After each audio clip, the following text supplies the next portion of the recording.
Hi, this is Diane from Falcon, and we're ready to talk about our cutting and layout for the Secret Jeans trousers. Again, just to orient everybody, here's the technical flats for the Secret Jeans trousers. There's view A, which is more of a dress trouser and does not have a back pocket, and then view B has the back pocket and the top stitching associated with jeans.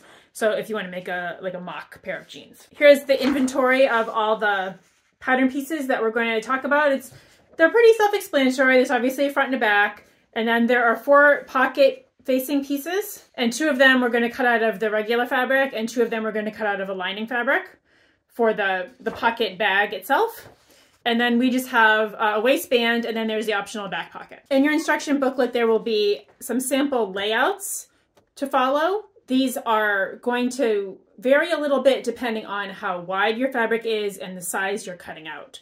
But just to start off with, the main thing that you need to know is this is the grain line, which appears on the pattern, and you want that to run parallel. You want that to run in the same direction so that everything is lined up and is considered to be on grain. And I'll show you exactly how you can double check to make sure that that's correct. The idea here is that you're going to fold your fabric in half lengthwise with the selvages meeting on the ends. And then the fold is here. The only piece that's cut on the fold is the front waistband. Everything else it is not cut on the fold, but if you fold the fabric in half, then you can cut 2 pieces out at once. And you're going to need 2 fronts, 2 backs, 2 of each of the facing pieces, 2 pockets, and 2 each of the waistband pieces. So it just saves time. You can cut out on a single layer if you prefer. Sometimes you can save a little fabric that way. It's up to you how you want to roll. The other thing I wanted you to notice is whenever you cut out pants patterns, you always should alternate the front and the back. You'll notice that here's the back, and you can tell this is the back because this is the J-shaped crotch curve, which is where your butt goes when you're wearing pants. And that's facing in this direction with the hem down here, and then the front, which is the other piece, has the hem down here. If you alternate the direction of the front and the back, when you wear your pants, the pants will hang correctly. If you don't do that, the pants may twist a little bit when you wear them. By cutting it, alternating the front and the back, it balances out the way the fabric hangs on your body. So please be sure to do that. So I have my fabric here. I have it laid out on my table, and I have the selvages are together here at the end. I have this is wrong side out. It's easier when you mark your notches and your darts and things. You can just mark them on the wrong side. It's important when you have anything laid out that make sure that it's smooth, it's nicely pressed. And then you'll note down at the end, I have it neatly folded up here, back here, and I'm going to unfold it as we go. Really, it's important whenever you're cutting to have all your fabric on a level surface. Don't let pieces hang off the edge or bunch up anywhere, because it is often the case that you'll end up getting a distorted fabric for some reason, which will affect the way that your project will turn out. So take the time to lay everything out properly for starters. And then I'm going to start with, here are all my pattern pieces. I'm just going to set most of these aside for now. We're going to start with the back piece, which is the largest piece. When I'm cutting, I usually like to do the largest pieces first, and then you can kind of Tetris in the smaller pieces later. I like to use a rotary cutter, but feel free to use any kind of scissors that you have if you're more of a scissors kind of person. We have the grain line here, like I showed you, and what you want to do is make certain that this grain line is parallel to the selvage edge. So what I like to do is just take my yardstick and just measure it down here. It's 9.5 inches here, and then over here it's off a little bit, so we'll nudge it up a little bit. We'll get it to 9.5 inches here.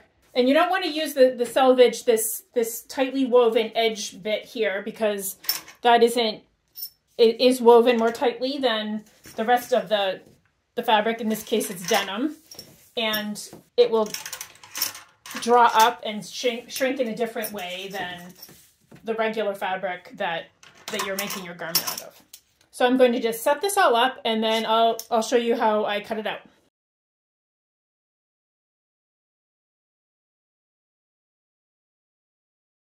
Okay, here we go. Okay, that's all cut out.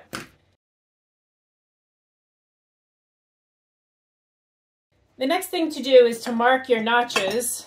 There's a couple things that you can use for this. I like to just use one of these, like a colored pencil, this bright orange, which is a good color. I can always see it. Some people like to just snip a little bit. You can take some sharp scissors and snip a tiny bit. There are a bunch of notches that you'll need to mark. For starters, there's one up here that's on the inseam, and so you can just give it a little, move the weights out of the way at this point, and just give it a little mark. Again, about 1/4 of an inch or 1/2 centimeter or so. So inseam here, and then there's one up here right under the, okay, so we have that one, and then there's another one up here that's really important, kind of pretty close to the crotch, so you want to be sure to mark that one. The pattern, Stealth Falcon patterns always have the hip point marked, and that's here on this pattern. The hip point is here, and that's it's not a notch, it's just showing you here's where the hip is supposed to lie, where the bone of your hip is supposed to lie in this area, and you can use that to assess the, how things are going to fit, or how much, distance there is between the hip area and the waist area, etc. This is standard amount. So that's not a notch, but if you feel like marking it just for your own fitting purposes, feel free. There's another notch here on the side seam. So give that what I like to do is just do this, and then you can flip it to the inside in the same spot and give it a notch. And then in the back here, there's the back dart, and then this straight line is for the pockets, the pocket placement. So what I recommend doing for the dart is start by marking the legs of the dart. So just give it a little hash mark here and here. Here's the end point of the dart, and what I like to do is just stick a pin in there, and then pull the pattern out of the way and hold on to the pin, and just do a little mark there. And you've marked your legs for your dart. And then you can remove this, and then from there you can take a yardstick or whatever you have and just draw the dart legs in.